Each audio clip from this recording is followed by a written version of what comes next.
Kakaiba raw ang inaasal at sinasabi ng suspect sa pamamaril na si Ronald Bae noong gabi bago ang pamamaril ayon sa isa sa kanyang malalapit na kaibigan.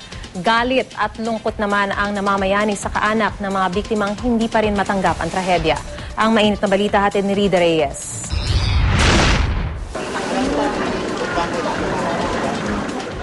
Mabait, mapagbigay at palabiro. Ganito inilarawan nito netang suspect sa pamamaril na si Ronald Bae na ilang taon na rin daw niyang naging matalik na kaibigan. Pero ang Ronald na nakilala raw niya, iba sa nakainuman niya noong gabi bago maganap ang pamamaril. Meron siya sasabi na mga parang akala ko ginto, yung pala tonso. Mga ganon term. Tapos may mga dugo pang sasabing, may pa isang hibla lang kayo, ganon. Oh.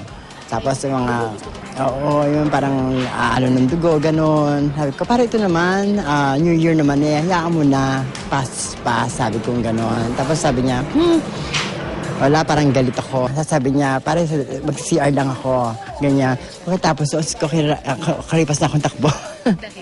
Dahil baka, kung hindi, baka akong una.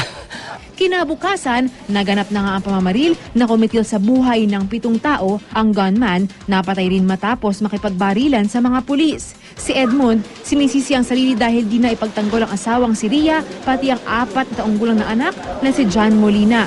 Lagi ko sinasabi sa kanila kung mangyayari yan, ako na muna yung mauna bago sila. Kasi napakahirap tignan, no? Tignan nyo naman, mag-ina ko. Napakahirap talaga, napakasakit. Hindi rin matanggap ni Polsida ang biglaang pagkawala ng kabiyak na si Gilbert. Namamasada noon ng tricycle si Gilbert ng pagbabarili ni Bae.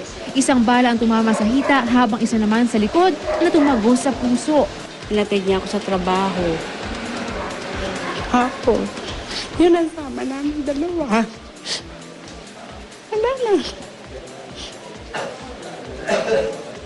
Mabait. Wala akong masabi sa asawa ko. Mabait yan. Palaisipan din para kay Mary Joyce kung paano niya ngayon itataguyod ang sanggol nila ni Al. Umeso lang daw noon sa pagtataho si Al para magkapera at mag-apply ng trabaho sa Lunes. Kung alam mo gagawin ko ngayon po. Kasi bata pa po ako. Wala na po agad. Ang mga kaanak naman ni Alberto nanawagan sa mga otoridad na mas bantayan pa ang kanilang komunidad na ngayon balot sa takot at pangamba. Bigyan niyo naman kami sana ng comfort sa sarili naming bahay, sa sarili naming komunidad.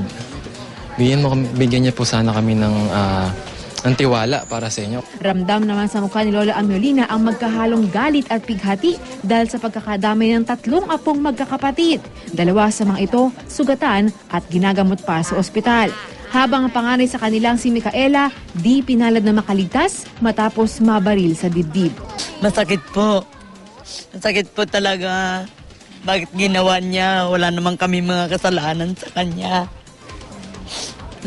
Takla po, 3 bata pa. Inano niya, dinali. Rida Reyes, GMA News.